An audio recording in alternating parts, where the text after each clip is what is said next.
had lost my wife. Wow. And she knew that somehow. We talked about that. And she said, that's stopping your joy. You have to let go now and let her be, because she's somewhere good. I can feel her spirit, but you have to get on with your life and find joy. Stop the pursuit of happiness. There's only so much on this earth. Find joy, and joy is inside. But if you were starting out right from scratch, like people just starting out in life, so what do I tell my grandchildren now, who's just starting out in life, is dream big. Okay. Set your sights on something that is in line with why you're here on earth. Put a vision around it, a dream, and start going at it, and be prepared for the ups and downs, because there will be.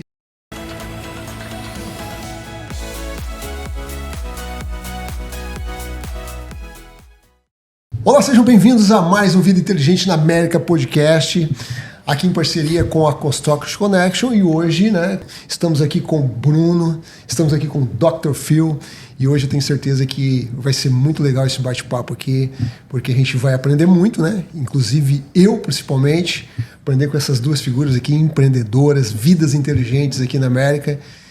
Esse podcast ele vai ser conduzido em inglês, então te vira nos 30 aí para aprender.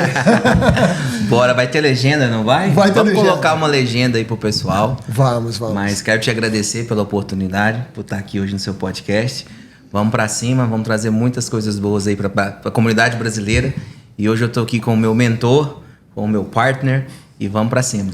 Eu queria agradecer aqui, desde já, ao Bruno, imensamente por ter te conhecido. Eu pretendo futuramente sim fazer parte desse mindset também, que é fantástico. Agradeço demais o convite, Você já tinha me convidado lá para o Construction Connection, e hoje estar aqui fazendo parte dessa comunidade, dessa família, está sendo incrível. Primeiro agradeço a Deus, depois ao Bruno, ao chefe Alisson também, tem que registrar aqui, porque é o cara que assim, está ajudando demais. Enfim, vamos para cima então. Welcome to Dr. Phill, Vida Inteligente na América podcast. Thank you very much. I'm happy to be here. Thank you. Thank you so much. All right. So, Doctor, finally, right? How many times you asked me to do this podcast? Oh, I think 323 times. Oh, my God. Okay, so first of all, I want to say thank you for coming, and thank you for believing my dreams and dream with me. Okay, it's an important day for me today. I promise you I'm not going to cry here in this podcast. But tell a little bit about the Brazilian community. I know you have 2 American followers and 100,000 Brazilian, but just tell a little bit about you. About me? Yeah. I'm an American. So I was born here. My parents were from Ireland. And so I grew up in a part of the city that was all Irish. And I think there were 2 Polish people, 38,000 Irish people. Right. Now in Boston, in that same area, there's just 6,000 people, but everybody had big families. Right. We were a small family with just 8 kids back then. Wow. Some had 10 and 12 and 14 kids. So my story began there, and I was lucky because it was a time and place in American history where there was so many integrations of people that were coming to the United States, and it was a really interesting time to grow up. So went to Catholic school, and a fun part of my story growing up is that my father came back from World War II, and he'd had a bad experience because he was they sent him to New Guinea, and not many people on earth even know where New Guinea is, but it's in Asia, and it's right near the Philippines, and it's near Singapore and Indonesia, and it's in a very specific place. But back then, in the 1940s, no one knew, but they dropped him into that jungle for 2 years. Wow. And so he came home pretty beaten up, and so he was there 2 years without food in the jungle, and wherever they could get something to eat, it was very tough. And so our life then, I was the first baby born, and so I went to school where my brother and sister were, but they didn't have enough room in the school for the kids. And my sister and brother were very smart kids. Right. So they just looked at everybody coming in and said, okay, Phill, you're in third grade. So I went from 0 to third grade, couldn't read.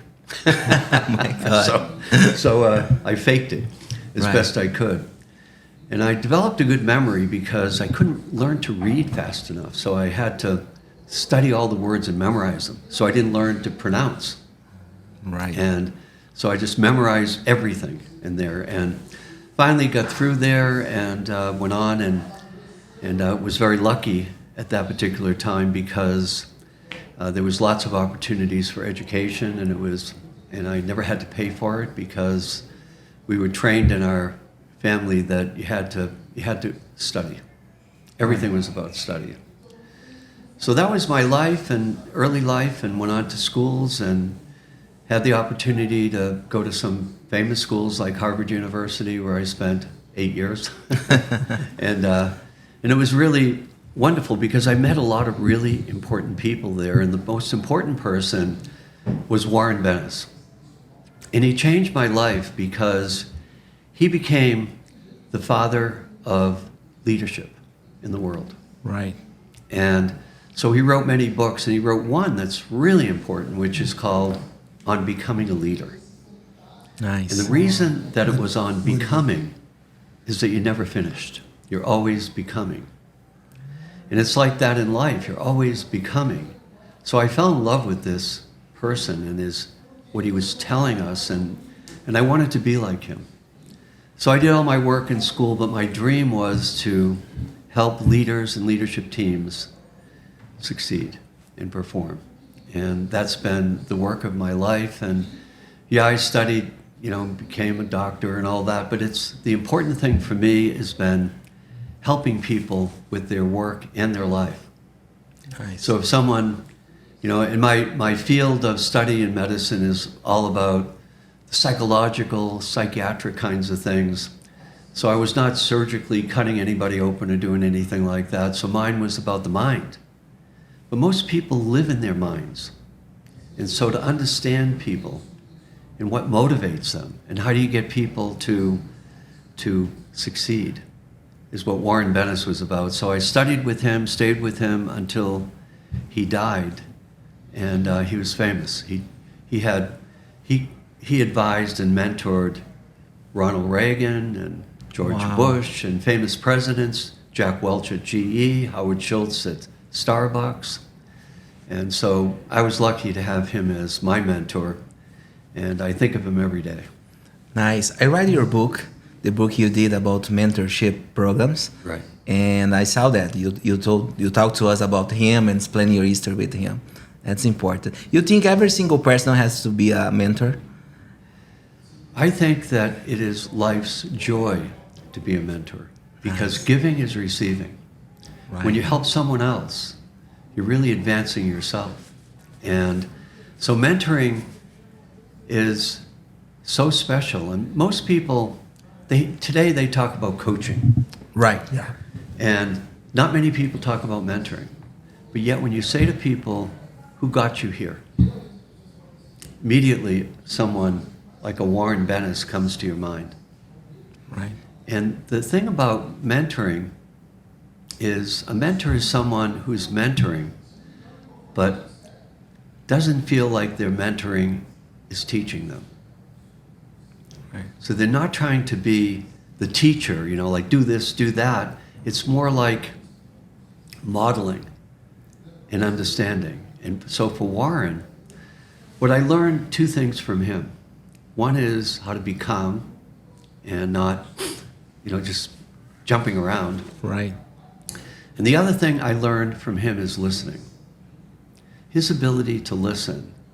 He listened with his mind, with his heart, and he always you would say something. I would say something to him, and here's one of the most famous people in the world, and I was 20-something, Right. and he would say, Phill, that's important, tell me more.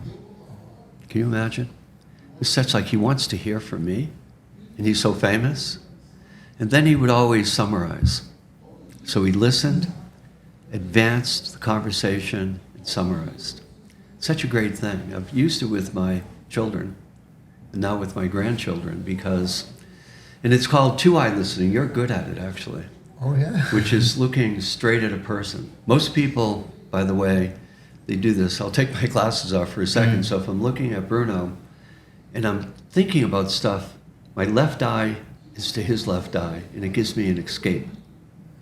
But if I go like this and look at Bruno, it's two-eye. I'm totally concentrating. And it's hearing everything and feeling what he's feeling.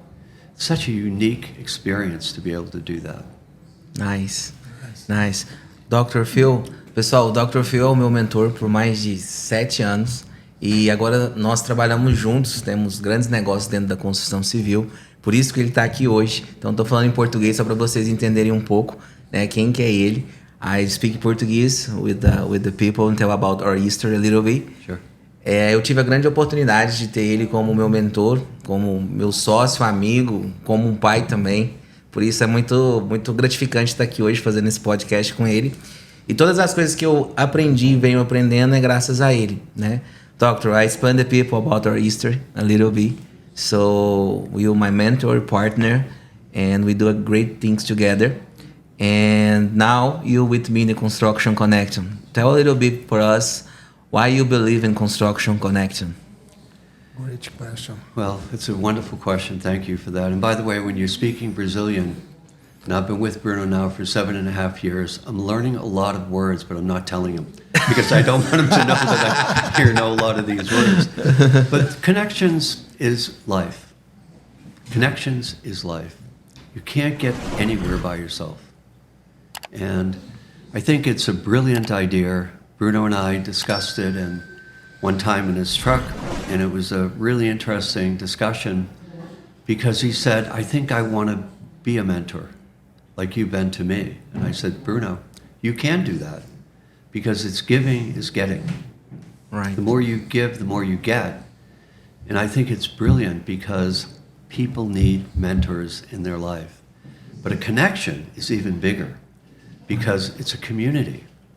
And you can do all kinds of things in a community that help people to help each other.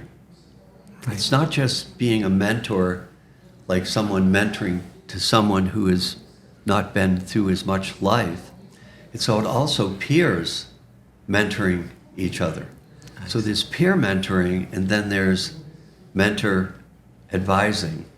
And so I've been a mentor advisor, and now I'm both a mentor advisor sometimes, but most of it is peer mentoring.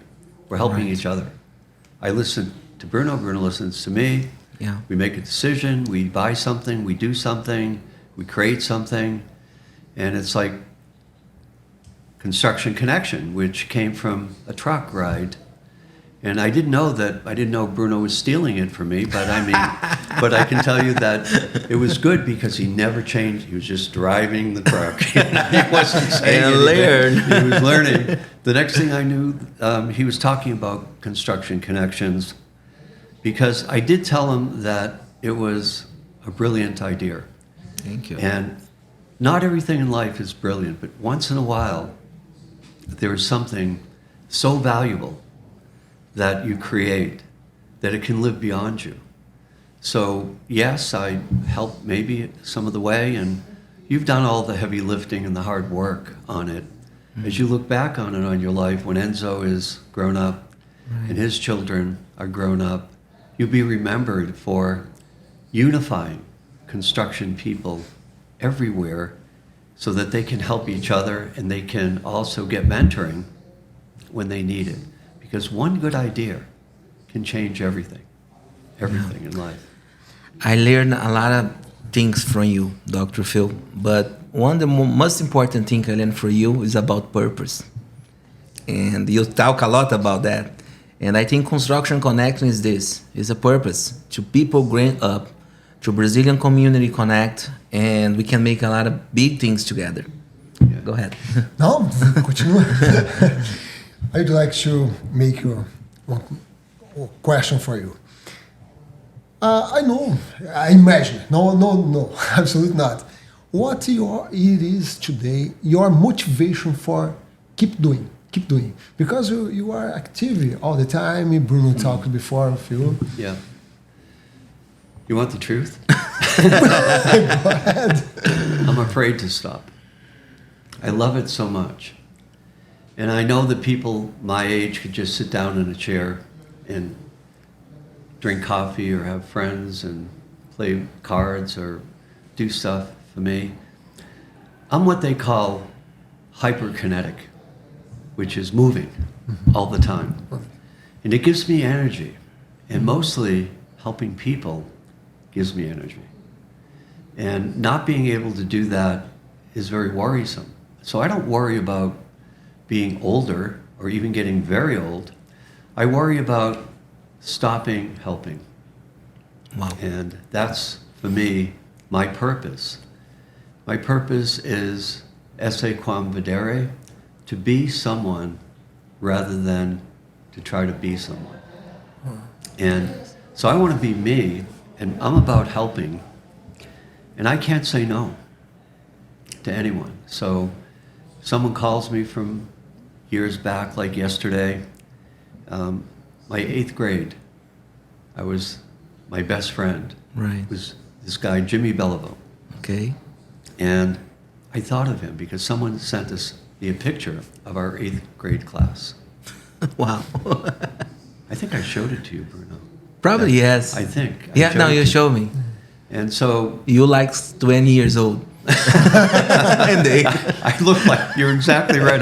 There was all these kids. I was 13 years old. Yeah. I looked like 20, right? All these other you look like mentor at that time. But there was this boy that was my friend, really dear friend. And so what happened is recently, 2 of my classmates passed away within 6 months, brothers of each other. And I was so sad because I hadn't connected with them recently. So I called this guy, Jimmy Belleville, on the phone. And I hadn't talked to him since I was 13. Wow. You're talking about... 60 years later. Oh my God. You're talking about 65 years later. Wow. Okay. So I call him up, and he said, Phill, I've been thinking about you. We got to get together. And he invited me to come to this church service with him, Nice. and which we had planned for tomorrow. We had this wonderful conversation. And then what happened is he called me up and said, Phill, I can't make this. I wanted to go there with you just to hold your hand again as we were boys together in this service. And but I can't go because I was diagnosed with pancreatic cancer. Pancreatic cancer is like the worst thing you can say to someone. Yes. I mean, I've known so many. So at best case, you get 18 months, 20 months. That's about it. Okay. So we started treatment yesterday. And he just sent me a text, which I read as I get out of the car, and said, pray for me. Because I've started, they had a quick surgery. They did chemo yesterday. And then you get very sick, hugely sick. Chemo is so hard. Wow. And so I look at that, and I said, Jim, I'm here every day for you. Call me anytime. I'm here for you. That's my life. I want to be Nice. here for people, not everybody in the world, people that matter. There's not enough of one person in life to do almost anything. You got to be there for people that matter, that want to be someone, want to go somewhere, because most everybody else wants to follow. Yeah. You know, they just want to go to work, come home, That's it. turn on the TV, and in the old days when I was growing up, they had TV dinners. Do you know about these? No. You never heard of TV TV dinners? No. Okay. It was the first fast food concept. You get your dinner in an aluminum pan, Right. and then you put it in the oven, and that would be it. So people would come home from work, particularly a couple or something that have their TV dinners, Wow. And they turn the TV on, and they'd And eat their- dinner and see they'd the eat TV. They would eat their dinner. Oh my God. Honestly, that's a God's honest truth. It was the first fast This food. happened when? 70s? 80s? No. No? In the 60s. In the 50s, 60s? Wow. Wow. 58. 59. Yeah. They came out. So, but to be sorry. someone. No, go ahead. No, So, no. I'm perfect. No, please continue. I am excited to ask you something. I know we are immigrants here. You are American. What did you see this guy for bringing him to close you for work together for making him your partnership? What I saw in him was something that I look for, which is people who want to be different and make a difference. And so he came on a job that we had started at a tiny job. And I started talking with him about what he was doing, which was laying porcelain floors. And it was an impossible job because it was an old house. You don't want to put porcelain floors on a house where everything is crooked. So it's hard to get them straight. But I wanted them straight. And Bruno was the only person that our project manager there had said, promised that he would do it. And so I wanted to meet Bruno because he was taking on an impossible task. And I said, Bruno, and his English was nothing too much at that point. So we talked a little bit, and he said, I will make them very straight. And he showed me the line. I'm going to make these floors perfect. And he did. And I was so impressed. But then we started talking more, and I said, what's your dream? What's your purpose? He said, I want to be something. I want to run something. I want to own something. I want to become something. And I said, okay, I'll help you. And we started talking about it, and he said, if I find something that we could do together, would you be willing to work with me on that and maybe invest? And I said, yeah, I would, if it's the right thing. I had been around construction my entire life, so I knew it enough to know that what a bad deal would look like. So we found this first deal, but it was a little bit of money. And it was not something that you could ever look at and say you're going to make a lot of money out of. You probably, if you could make, which is my rule, if you can make at least 10%, Right. then that would be something. And so we made just 10% on that project. Wow. It was like it was a killer objective, and I'm like, wow, out of a very, this property was not meant to be anything more, but I thought it would be a good first attempt to see if we could work together. Then we did another, and they were up and down, and then all of a sudden, a home run. And today, we have in our backlog $40 million of projects in Florida. And now in my family, which is in the construction business, and everybody looks at Bruno as the guy that really wants to do it, get stuff done, and do it right. No, it's got to be perfect in every way. So it's my field, so I can say this to Bruno outline, is I would say that put him into the category of an obsessive type. Oh, wow. An obsessive type is someone who wants it more than anyone. And they obsess about it. You've heard about obsession. Obsession is a good thing. Compulsion is a bad thing. Obsession is if you're doing it, you're trying to get it right, and you're trying to make something incredible.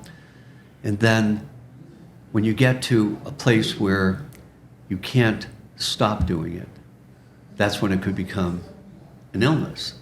It's my field. I know what I'm talking about on that side of it. You could have a mental illness, and some people do, but obsession is what great people have. Completion, getting it done, making it happen, making a difference, and never being 100% happy. I could have done better. Right. And so I saw that in Bruno, And then I really invested.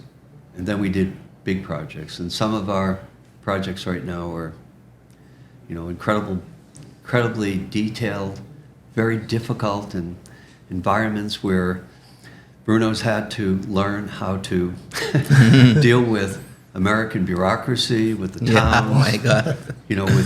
We're in Brazil or in Ireland where I came from. There was no town to tell you what you were going to do every step of the way. We're in a place where they're obsessed, and we've had difficulties, to be honest, here, where Bruno got a place where he's currently living in, which is now made this into a beautiful place, and it was the homeowners association didn't like immigrants. That's true. Did not like immigrants. Made me, as an American, made me so angry, physically angry about that. And Bruno actually was trying to, I got this one, don't worry about it, because I wanted to really tell this person that you're wrong, that this is wrong, but Bruno stuck it out, fought the battles, so we have been through battles together. And that's what unifies people when you go through things together. It's like going to war. The people who go together, they become brothers on that. So we can't become brothers because I'm 107 years older. So I guess I'm like the father or the uncle or something like that. But like a father, doctor. But that's how it's been for us, because we tell each other everything. No secrets. No secrets. And that's what, by the way, what I see in Construction Connections is a way for people to be together with other people who will listen, will be there for them, and help them to achieve. Vice versa, both people together. Exactly. You can't go on this trip. America is it is the greatest country in terms of keeping it all together despite our problems that we have here in this country. Are you now a citizen? No, yes. Not yet. When you get to be a full citizen, you have a green card. That's my dream. Yeah. You feel differently, because all of a sudden, America is about, and that happened because my parents came and they didn't have citizenship. Yeah. They came because the country was falling apart. Right. And now, by chance, Ireland is the 5th highest per capita income, Oh, really? family income in the world. Wow. Nice. And I was a little bit of a part of that. I won't go into that here, but I felt really proud of that. But coming here to this country, it's like, it's a form of, they keep everybody that's an immigrant their first time through, it's like a trial by fire to see if you can make it. And if you can, then you're in. And then once you're in, then the idea is to get your purpose, so that your purpose is driving your life and then helping all those others around you. I see, why do I love Brazilians and Brazilian workers? In our family, all over the country, I'd say that there's 60%, 70% Brazilian. Yeah. Say 400 or 500 people. And the reason I love it is because they don't know what 5 o'clock means. Exactly. The job is done, you leave. You don't stop on it. And I admire it so much, because that's what my family had to do. We were in a position where we had to do that because Exactly. we had a lot of kids and no money. Everybody was working, and my parents had come over before the Great Depression in the 30s. They came over early, like in 1910, 1912, they came over. Imagine.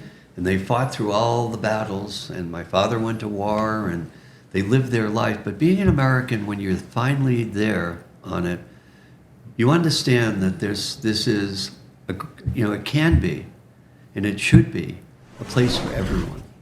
But everybody goes through the trial. And I love Brazilians because they're also honest. Very honest people that trust quickly. And I know that can be a problem too. You can get hurt. Doctor, has one important thing you forget. You like Brazilian when they say them go to Brazil for a short trip, I come back in 1 week. And when they come back, 3 months later, 2 months later. When they go back, because by the time they say hello to all their family and their friends, it's already 3 weeks. They have 4,200 meals and everybody's happy. It's Exactly. I've been to Brazil like 5 times. Oh, yeah? Yeah. 5 times? 5 times, but only to Rio. Yeah. One to Rio? Yeah. You have to see another place. I haven't seen the country. Minas Gerais. Yeah. No, Santa Catarina. Take note that. Right. Yeah, we go to Brazil with Construction Connection, so we're gonna make a trip over there together. I want to do that. For sure. I would love to do it. Doctor, 7.5 years together. I think I never did this question for you before. Okay. So first of all, I think you don't have any idea how many people you already help, and how many people you go to help after your history, after all the Brazilian community know your history. But life passed so fast. My question for you is, has something, you're 7 years old, has something you make different in your life? Good question. Like marry a Brazilian? Don't answer one question with one question, okay? You're teaching me that. Yeah, the things I would do. I mean, a lot of people my age say I would have eaten more ice cream, or I would have smelled the roses, right? Right. Taken more time. I would say that my wish that I would do over again, if I could do it over, is I would have gone even faster. Wow. And because I'm really happy where I'm at, because it took me so long to get here. It's not the money. I had plenty of money all the way along because I learned as a kid how to make money. Nice. I made more than my father 1 year at 13. Wow. Because I was doing all these things to make money. But I wish I had learned earlier and had met Warren Bennis earlier, because he taught me that you have to go slow with people to go fast. You can go fast in your life, but with people, you have to be there and present for every single person that you're there. So I wish I had learned that earlier, which is to be there for others, not just for myself, earlier. And so I learned it in time for my children later, because I was going so fast. I was more inclined to push people. Right. And that was not the highlight of my life. The highlight was when I learned is how to walk side by side. You don't know this book, but it's by Stephen Covey, 7 Habits of Successful People. It's a fantastic book. Okay. So we had him at a leadership conference, and he stood up on the stage and said, Phill is always asking me this question: what's the most important thing that you can do with your life? And he said, I want to show something on it. And he looked at this big guy in the audience. The guy was big, I mean really big, like I'll use kilos, probably 150 kilos. Wow. And, you know, in feet, he was probably 6'8", 6'9", giant guy. So he said, sir, would you come up to the stage? So he goes up to the stage, and Stephen Covey was up to my shoulder, famous guy in the world. And more than 5 million people have read the book on this whole thing about habits of successful people. Imagine, it's not a big book, it's an important book. And I was like, wow, what's he going to do up there with this guy? And he said, okay, he said to this guy, he said, you see this wall over here? I'm going to push you over to that wall, but you don't want to go, right? And the guy says, and he's like half his size. And so he gently said, do you mind if I push you a little bit? He said, no, it's okay. But he doesn't move. And finally, because Stephen Covey was a 70-year-old and he was 35 years old, he kind of just went a little bit over, you know, right? But then as soon as he stopped pushing, he went right back, right, to where he was, right? And he says, you're moving back to where you were. He said, I'll tell you what, would you do me a favor? I'd like you to go over there with me. I want you to lock our arms. We're going to walk over there together. Is that okay with you? The guy says, yeah. And they walked over there, against there. Comes back, and he says, thank you very much, sit down. What's the learning? You can't push people. You have to walk beside people. With children, I mean, raising children, I mean, people think you can push your kids to do things. You can't, because they're going to do what they're going to do. They have to learn, which is, you know, fail fast, learn faster. I was not like that as a young person. I have to be perfect. I have to learn, and I wasn't letting myself fail. I was afraid of failure. Wow. Now I'm very comfortable with failure, because if you learn faster, right? You can fail fast, but don't wait around when you fail. Move. Now get on to the next step, which is, and that Stephen Covey thing, I'll remember it the rest of my life, because he's passed on now. But the idea that your children, your friends, if you're trying to get someone to do something, you can't push them. You can pull them, but it's hard. But if you walk side by side with people because they want to go, that is a comfortable thing. It took me a long time to learn it, and if that was your question, I've almost forgotten what your question was. But that's my biggest thing that I would change, is fail fast, learn faster, and be comfortable with mistakes. I didn't need to be perfect in my life, and I tried to be. There is no perfection. Exactly. There isn't any. And if you don't believe it, go into a hospital where there's older people and they're sick, and you will see that, you know, that at the end of life, on that, we're all going one place at the end of it, hopefully up there, and it's a precious thing to be a part of life today. I don't remember exactly, Bruno, when I did learn it, but I'm much more patient. I had to learn patience with myself. I could fake it with other people. I'm patient, right? So I'm looking at it. But inside my heart is beating, you know, and my feet is tapping, you know, onto the table. Right. But now I feel like I can be present in the moment and be happy about it. Because it's easier when you get to my age to know that, but it took me too long to know it. Yeah. I assume for you, I'm not normally guy, and you help me a lot with the crazy ideas I have every day, like barbershops, construction connection, every single day another business, the steel frame, manufacturers. So I know this is a mistake. We have to focus on one thing, but you're a big entrepreneur. You have many business. So what advice you have for the entrepreneurs and words they now, because it's totally different than before? Yeah. Well, for entrepreneurs, you have to be innovative mind. You have to have an innovative mindset. Right. And then you have to find great people. And that's not easy. No. And my advice, and I'll make this short on this, is don't settle for people, for most important things that you have to do in life. In businesses that I am part of, I have to have people that I think can be better than me. Wow. And then I can give them the keys and say, okay, you take care of that. And also, but not to be hard on them for mistakes. Right. Because there will be mistakes, honestly. There are mistakes in life everywhere. I mean, everybody makes them. I mean, there's no perfection. So, yeah, I mean, it's, I don't ever think of your ideas as crazy because I'm thinking of myself on that side. Right.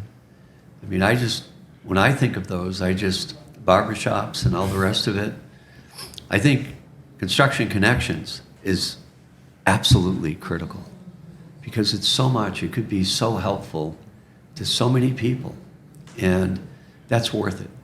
But then you got to have good people involved with it that can carry it forward on it. And good people around you in the building business, because you're really good at it.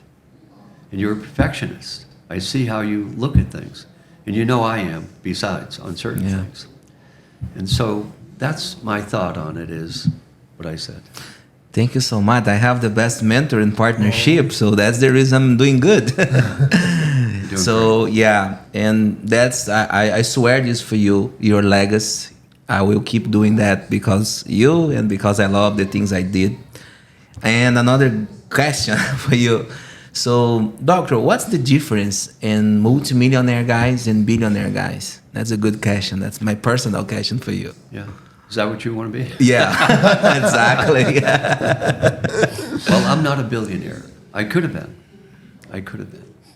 Right. And it wasn't that important to me. I didn't want to put money in front of what was important to me. I believe I could have been a billionaire. And I know what it takes to be, work, as you know, I work with billionaires. For me, you're more than billionaire because your network, the people you know. That's my belief. That's more important than money, I believe. Yeah. So when you talk about money on that, I don't live, and you know that. I don't drive fancy cars, or anything like that, because for me, I started with nothing. And I don't need, I have a Ford Explorer, and it's perfect, right? Don't spend money in my barbershop. Really? My partner don't cut the hair with me. Just play. But yeah, go ahead, doctor. It's important, this thing you want to say now. No, I think I said it. I think I answered your question. And I think that focus is very important. And if you want to be successful, if you want to do a lot of things, you have to have a great person that can do what you were doing. Right. Or you're going to be very disappointed. Right. Because, and you're an expert. I trust your building powers like no one other. Even for my own kids, I think you're right up there at the top. Thank you. Perfectionist in every way. But if you step away from that for the barbershops, yes, right, there's a problem. Then you would lose focus. But someone's got to run the barbershops, right? If you want to have barbershops. Yeah. And Construction Connections, you've got to be a part of this because it's set up to help so many people who are coming to this country that are trying to achieve, and this country is all about achievement. It rewards it excessively, even to the point where a guy like Trump can run for office and he's not a saint, right? Look at his record. Why is it that 44% of this country is going to vote for him, and he probably will get elected when he's done things that you're not proud of because he's a success? Right. This country is about success, and it rewards success in every way. Focus is it, and the other part of it, as you know, for me, is don't settle for it's okay. When people say is good enough, no. That's not true. That won't get you there. I know the word you don't like it. It is what it is. I never say this again. I hate that word.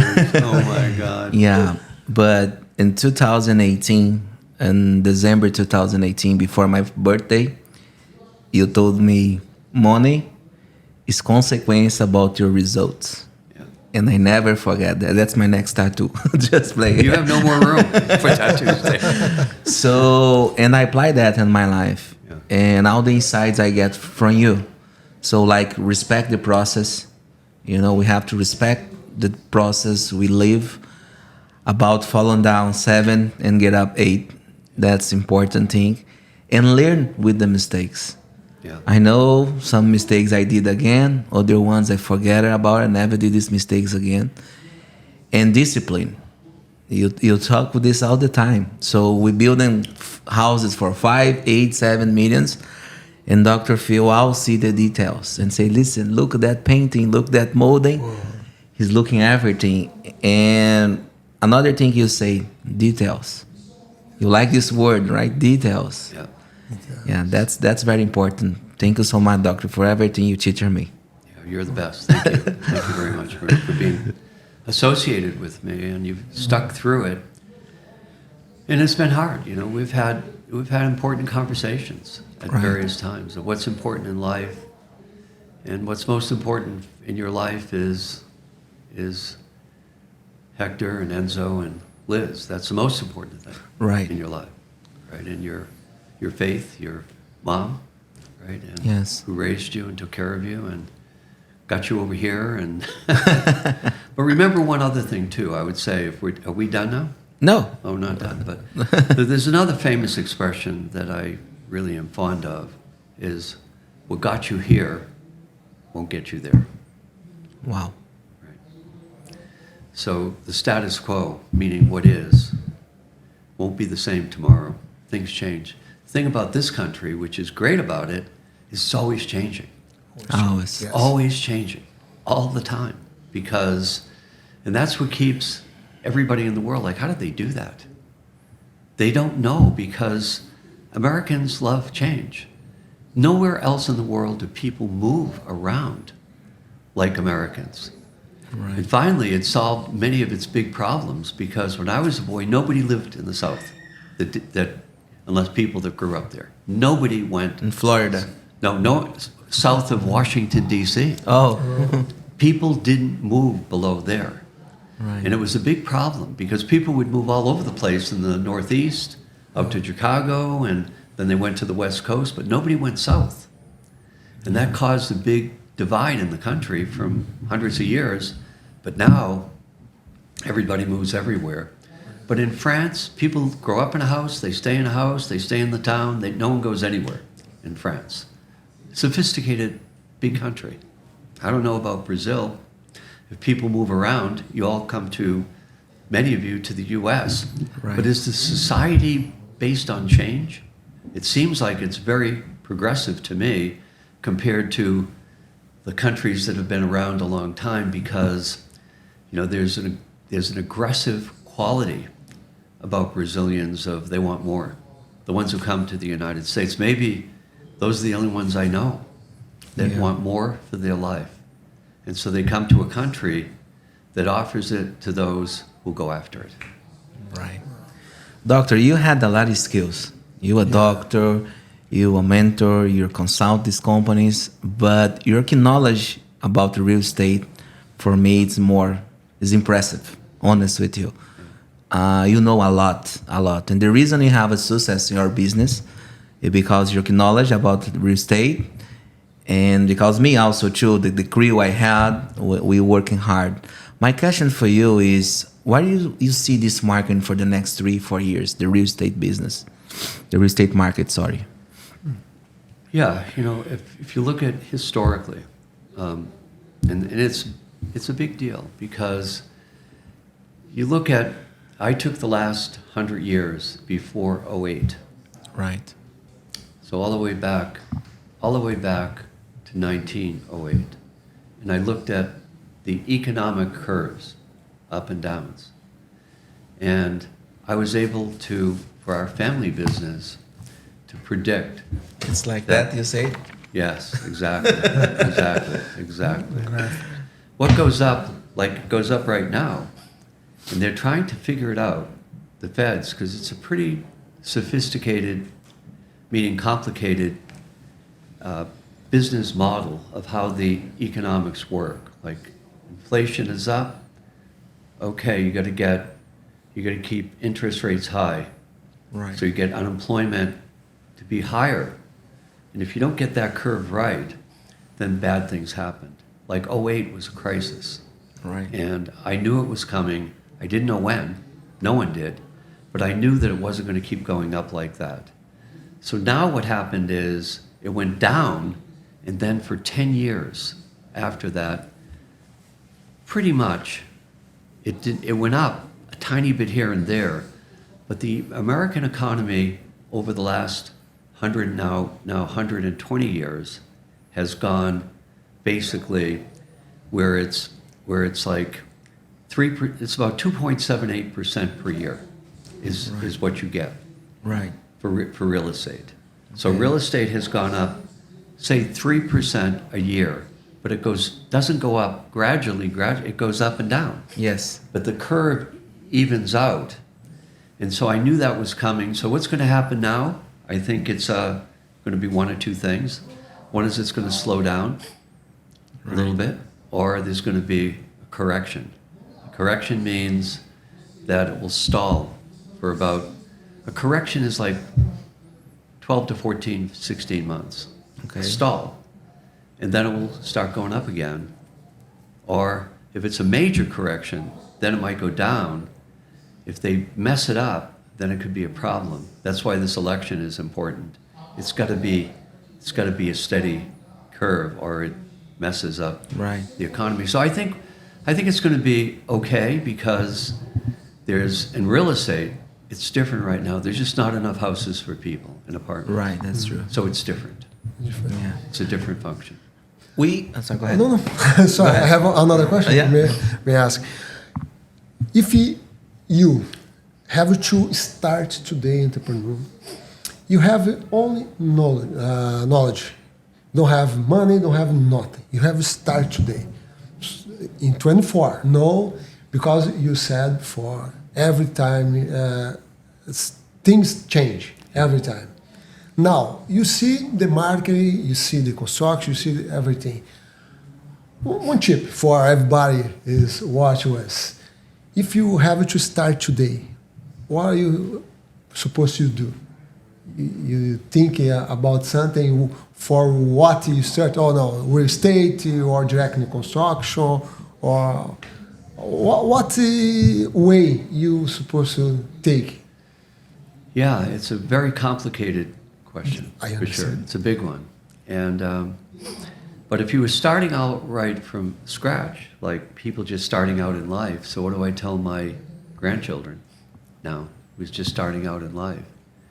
Is dream big.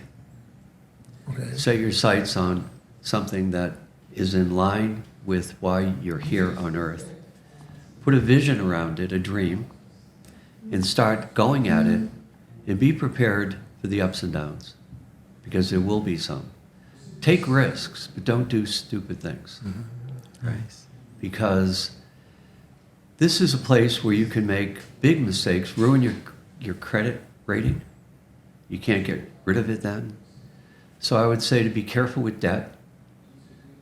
Be careful with who you associate with. Exactly. And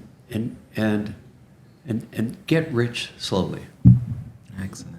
Don't try to get rich immediately. I've told Bruno that maybe at least 100 times? 100 times. Wow. Because it doesn't work that way. It happens in tech sometimes.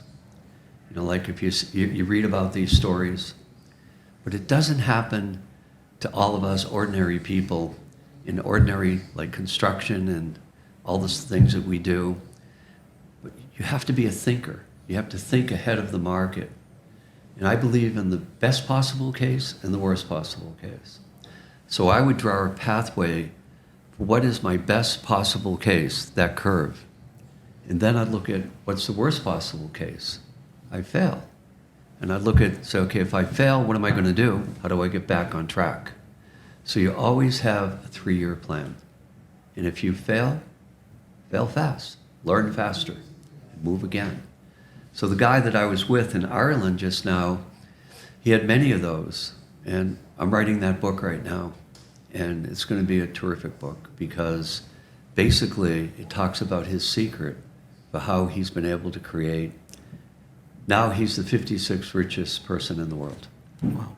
Great. And I've been with him for 25 years on that side of it. But he started from nothing. He came to this continent. He's Canadian. He came to Canada, and his parents fled in World War II, the Nazi regime, and escaped with their lives and came to Canada with nothing. And now he's the 56th richest guy in the world. Nice. 6. Doctor, I want to put another point in your questions, okay? Okay. So it's one big insight for you guys who want to start a business today. Find solutions for people problems. That's a good thing for we start one business today. Because when you see problems, you find solution, is a success business. you're gonna create. Am I right? That's correct. Very right. So the opportunity I had with Dr. Phill, it's like this. 7.5 years ago, he has a problem in his house, and I find the solution to solve his floors. And look how the things we're building now. So people forget about this. You know, we have to solve people's problem to have a success in your business. In few words, you guys teach everything what you need for starting something, and a couple years maybe a reach. Thank you guys for this. That's for me was a great tip. I took it wrong ways, but now I am trying to walk beside someone's knows how can I do the right things, and I am learning a lot of that. Thank you so much. May I ask you something for important about you for him? Yes. Yeah? 7.5 years, you said? Yes. You worked together. After that 7 years, one question, simple question. What you see for this guy now? What you think about him now? Yeah, well, you know, we know each other very well. And I could make a joke about that because there's lots of them. But what I hope for Bruno is to, life is simple and it can be complicated, is to keep your life as simple as you can so that you can make sure that the choices that you're making are going to be the ones that are going to advance where you are. It would be easy because of Bruno's age at this point just to go crazy at this point because he's done so remarkably well. Had very little to do with me, honestly. It's him. I'm not, when you're mentoring or helping someone, you're just, Michelangelo, as you know, the famous, architect and painter, Michelangelo, you all know. Yes, I know. He said one day he was carving with stone, chiseling with stone to make angels for a church in Rome. Right. Yeah, right. And someone came up to him and said, Michelangelo, you have no drawings of what the angel looks like. Yeah. Interesting. How are you doing it? And he said, well, it's very simple. I cut out the stone pieces that aren't angel. Wow. Oh my God. Amazing. So what it is that's your life, is you have to cut out the pieces of your things that you don't want. And I do believe, and that's why I believe in keeping my life as simple as I can. And it's too complicated for most people, as my schedule, the rest of it. In the past, prior to the pandemic, I was traveling 220 nights a year around the world. That's complex. So the bad thing about the pandemic, it was horrible, killed millions of people. It's really hard for people growing up during that period of time because you couldn't go out, you couldn't have friends. It was a very difficult time. And for me, I had to do my job not going anywhere, with helping people all over the world through Zoom. And I'm like, wait a second. If I had Zoom and AI in my life, I never would have I would have just learned everything online because I learned so much during that period of time because I wasn't on planes every other minute. And that's one of the reasons why we were able to spend so much time together besides, because I wasn't traveling. And now, unfortunately, I'm traveling more again, and it does create complexity. And I think life is to simplify complexity. Keep it simple. And there's a famous English expression, it won't make much sense to you, but maybe to somebody listening. It's called KISS. Keep it simple, stupid. Because life is full of joy in hard things. People get sick. So during the pandemic, I can't tell you how many calls I had from people for help. Yes. Because I'm helping them with feelings of people calling me because a child wanted to commit suicide. and they stopped them. And now they were outside this girl's bedroom every night, just scared to not the mother and the father taking turns every 2 hours for years because she wanted to take her own life. Nice. And how do you cope with that? How do you live with that? Now, that's my training, my real training, other than construction. So it's important to do the things in your life that are most important and to get rid of the stuff that's in the way. Nice. So. Ask the same question for me, please. Yeah, I'd like to hear this answer myself. Go ahead. I have one more question for you. How one day I want to be older and live a lot. How you do for keep your mind clear? Is it because you learn every day? You keep learning. What's the secret? Please talk to us. There is no secret. People who talk about secrets are out of their mind because there is no secret. But what you need to do is you need to find a way to stay inside yourself, happy, joyous. And there's a difference between happiness and joy. And I learned this from a person that I met in India. Her name is Amma. She is a saint in India. Mm-hmm.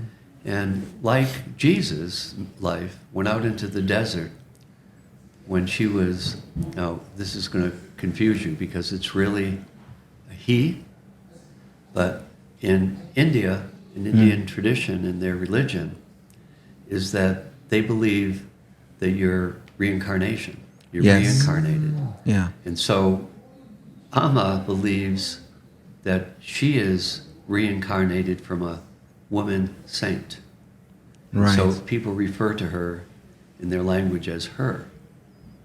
And so I learned this. I went to India to meet Amma, spent a week with Amma, because she also wanted me to help on a project. She was trying to build a hospital on a big area.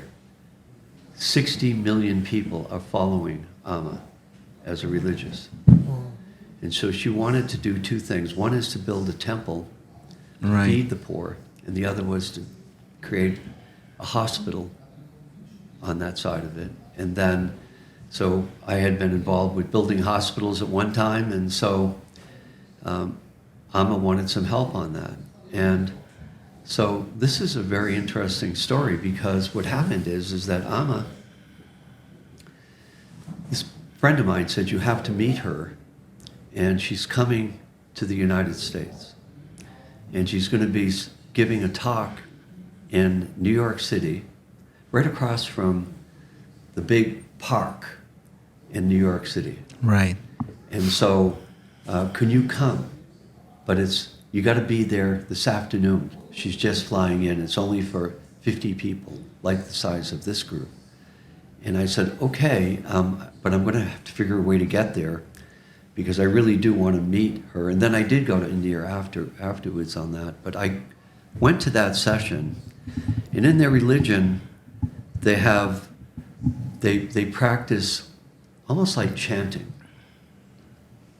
in their religion. And so I went to the service at this person's house, and I met my friend there, and we went to the service, and the service was, if you've never been to a service like this, it's very spiritual. It's a lot of chanting and repeating, much like when I grew up in a Catholic with speaking Latin, where Latin in the church at that time, it would be in Latin, where it would sound like Deum qui latificat juventutem meam, cuitus Deus fortitude meo. That's Latin. Right. It's a chant. You're saying it like a chant. And I found myself mesmerized because they're lighting candles, like hundreds of them, one after another, and praying. And then you go up to almost like a communion, but you don't get a communion. You just get blessed by Amma.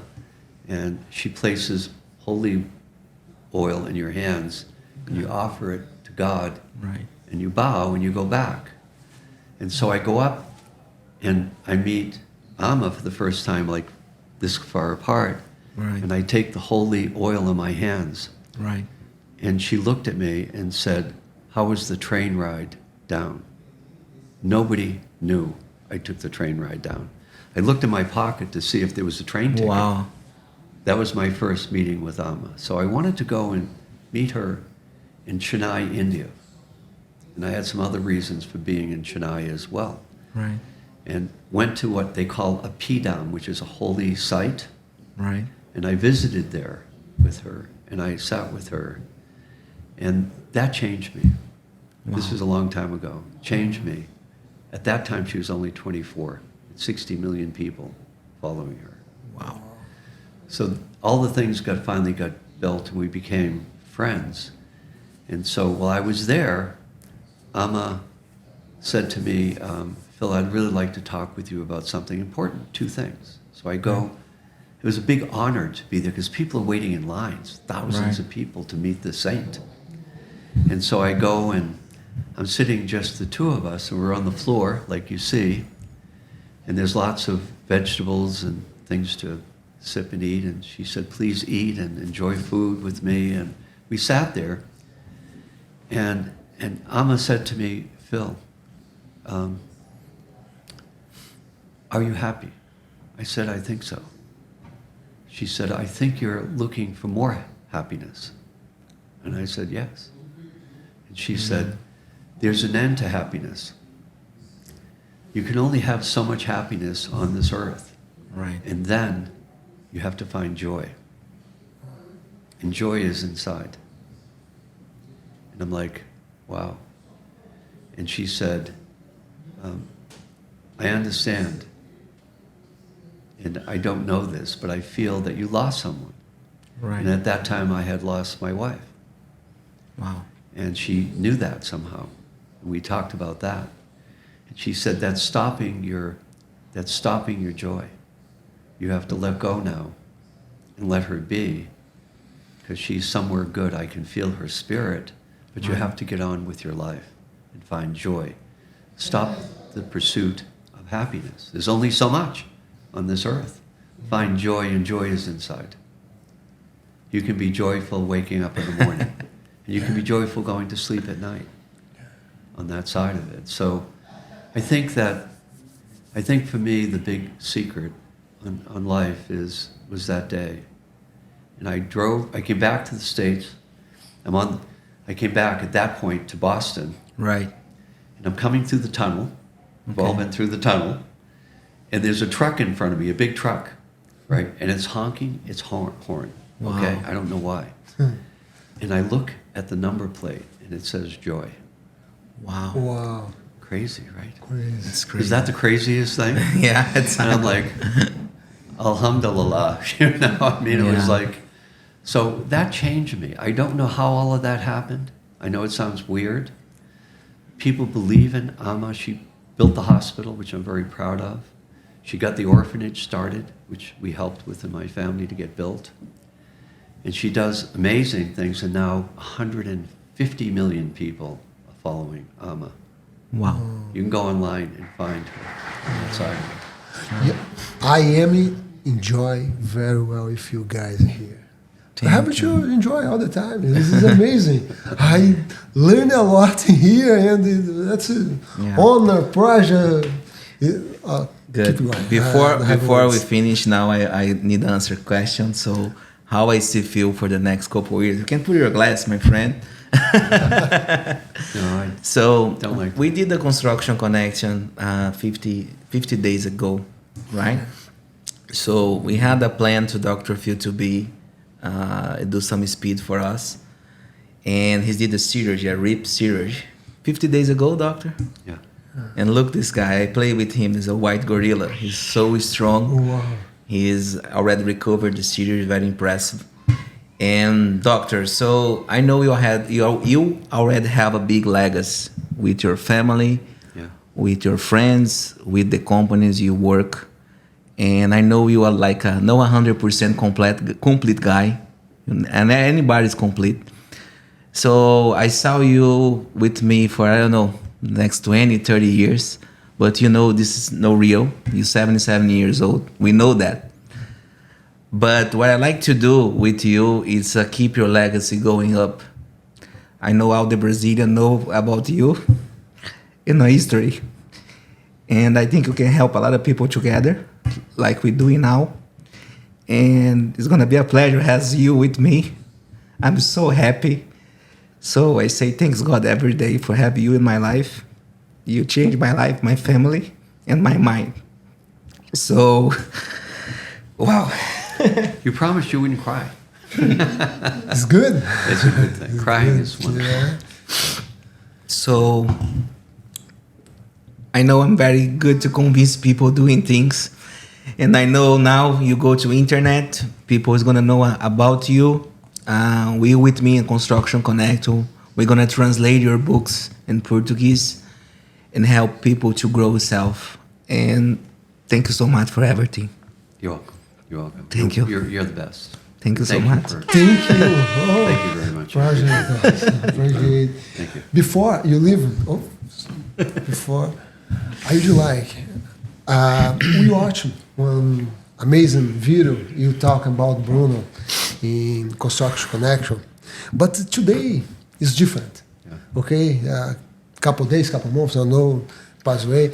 So I would like you take a look at that camera and leave a message for everybody who wants to talk. You put internet, you put everywhere, because I think you leave for us good listen, good things. Please, from your heart, say something, please. Sure. Well, what I would say at this point, it's very emotional, because I could get emotional too, in terms of when I think about my message is really what I just talked about in terms of joy, is that I have learned that lesson that you just can't buy things and have more things, and because things are things, but joy is being with people, connecting, which is what this is about. Connecting together to create mutual accountability for helping each other to find joy in work and life. That's my message. Wow.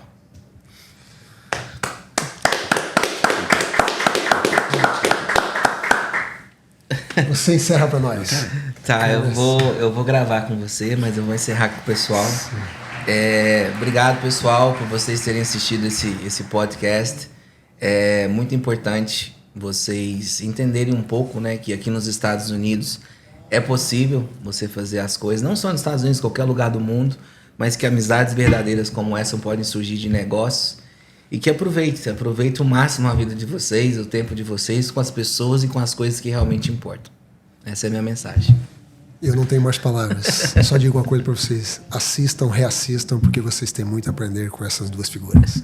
Forte abraço, até o próximo podcast. Obrigado.